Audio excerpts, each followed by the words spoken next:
Hello, and welcome to Kevin's Corner on this 23rd day of October in 2025. And today, I want to speak to you briefly about the war that is going on for the culture of America. God is the creator of all of the earth and of every living creature upon the earth. The greatest masterpiece of his creation is humanity, human beings who inhabit the earth. Humans were specifically created in his image, and we are all special beings created for a very special purpose. And coinciding with the creation of man, a creation mandate was given. And so God created man in his own image, and he directed man to be fruitful, multiply, fill the earth, and subdue it. Genesis 1:27-28. Man was to rule over or have dominion over the natural world. He was to be the gardener in the garden. He was the caretaker, preserving its beauty. He was to rule over all of creation, and all of it was at his disposal to ensure his happiness and sustenance. He was to multiply and be fruitful. He was to experience marital union with one woman, and they were to produce offspring. Many children, grandchildren, and great-grandchildren would form a large extended family that would glorify God in their unity and familial love for one another. But then, the most horrible thing that could happen did happen. Sin entered into the hearts of men, and it tainted the masterpiece that God had created. The darkness of disobedience took root in the heart of man. And because of this bitter root, men have hesitated or entirely failed to fulfill the commission given to them through Adam. And in a short time, the number of children increased and populations began to gather in villages and cities. Commonalities were discovered among the populations and a way of life was established. And men began to create culture. And God placed within humans an innate desire to be relational with one another. And the dominion mandate is also a cultural mandate. God intended for his image bearers to affect and impact human culture for his glory. Now, this mandate is not for an ancient people living in the distant past. It is for all people of all ages. Jesus said as much when he directed his followers to impact their culture in his Great Commission.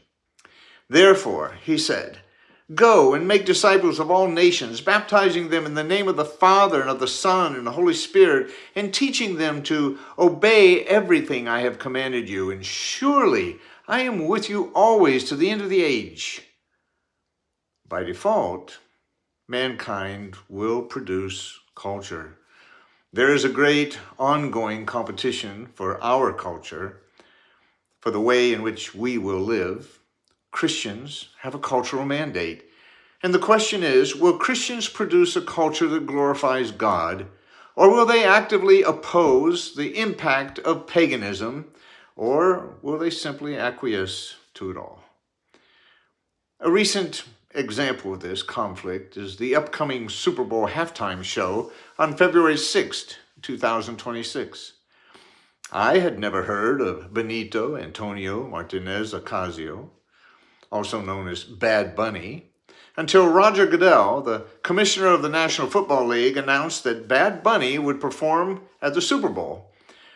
He's extremely popular on Spotify. Benny Johnson of The Benny Show has ridiculed Bad Bunny for being anti-Trump and anti-ICE. Kristi Noem, the Secretary of Homeland Security, sent a warning to fans of Bad Bunny saying, "ICE agents will be all over that place," speaking about the Super Bowl. She suggested that unless you are a law-abiding citizen, you should not attend that event. Congresswoman Marjorie Taylor Greene put in a plug for her bill making English the official language of America when she responded to Bad Bunny's suggestion that Americans have 4 months to learn Spanish so they can enjoy the concert. Greene tagged the performance as perverse and said the NFL needs to stop having demonic sexual performances during its halftime shows. A major reason Christians are questioning the choice is that they perceive that Bad Bunny is promoting a lifestyle that creates gender confusion by blending masculine and feminine traits. And for many Americans, the Super Bowl has become a family night of eats and fun and excitement. They don't want their children exposed to a disgusting display of debauchery. An alternative is being offered.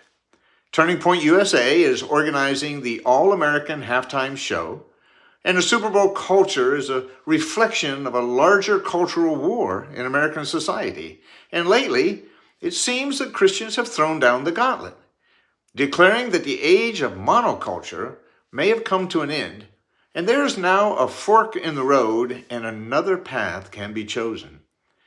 Much anger is directed toward the NFL for its halftime choice. It comes across as arrogant and as a message to Christian conservatives that they're being ignored. It is perceived as a deliberate snub while saying, "We own the culture." Sadly, choosing Bad Bunny is good marketing because it provides what much of the audience demands. This year is different. Christians are becoming more aware of their cultural mandate and also the consequences that they will endure if they concede their culture to pagan influences. Thank you for joining me so much. Thank you so much for taking time from your busy day and allowing me to share with you from Kevin's Corner. Please help me share truth with others by liking and sharing this video. Also, please subscribe to Kevin's Corner on YouTube and Substack. And until next time, live bravely and courageously.